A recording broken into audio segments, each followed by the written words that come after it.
karena gerimis gitu kan. Udah gelap, gerimis, nggak bawa senter, cuma senternya dari HP gitu. Nah di situ dari kelelahan saya yang tadinya harus istirahat nggak istirahat, saya jatuh ke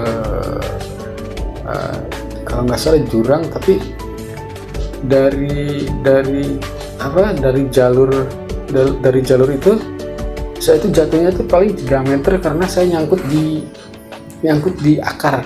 Nah, nyangkut di akar, teman saya nggak tahu, saya nyangkut di akar. Saya berusaha berusaha untuk naik lagi ya sambil ngerangkak. Akhirnya saya ke jalur lagi dan saya bilang, "Put, di mana?" "Ya Wan, di dia, orang nungguan," kan gitu, ngomongnya kan kayak gitu. Akhirnya saya jalan lagi. Nah di situ udah mulai berasa kaki saya tuh udah kebas gitu kan, sakit, pegel, semuanya campur lah di kaki itu. Karena kan sepatu basah, baju basah, walaupun kita pakai jas hujan juga tetap basah gitu kan, karena suhu dinginnya itu yang menimbulkan fisik kita lemah ya. Akhirnya naik, saya berusaha naik, dikuat-kuatin sampailah pos 5 itu. Di pos 5 itu baru kita bikin tenda, kita istirahat gitu ya, sambil makan. Teman saya habis makan langsung tidur pulas karena kan jam 5-nya harus bangun, dan kita kan mencari matahari terbit gitu ya, mencari itu. Saya semalaman nggak tidur. Nah di situ ada kejadian yang mungkin orang lain tuh percaya nggak percaya ya terserah kan itu, cuman yang saya alami kayak gitu. Jam 1 saya mendengar ada yang teriak, jam 3 saya mendengar ada yang teriak.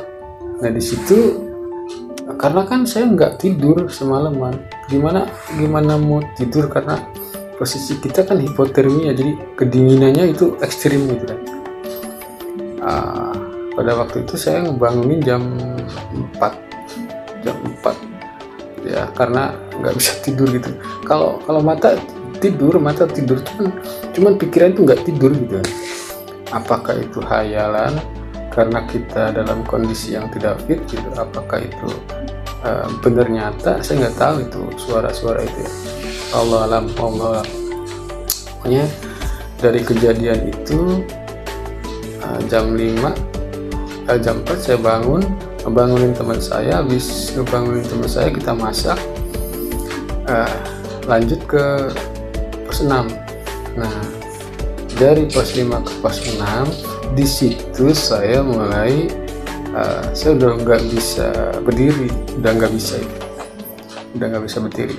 Dan saya bilang, "Bud, jika tiheula kuy mah kajian di dia." "Emang kunaon Wan?" kan gitu. "Emang kenapa Wan?" "Ini kaki saya udah nggak bisa berdiri." Karena kan yang pertama tadi kedinginan, yang kedua benturan karena jatuh ke jurang itu. Jadi faktor itu juga yang menimbulkan fisik kita lemah karena kurang persiapan dan kurang istirahat.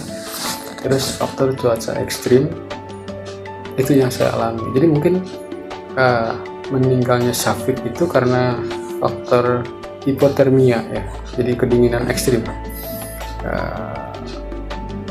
Yang saya alami kayak gitu ya. Jadi apalagi ini beberapa hari kan gitu, sampai 14 hari nggak ditemukan. Terus perbekalan, nah itu perbekalan sangat penting itu sebenarnya, sangat penting banget gitu. Mungkin yang saya alami ya kayak gitu, jadi saya juga merasakan apa yang Syafiq Ali ya rasakan.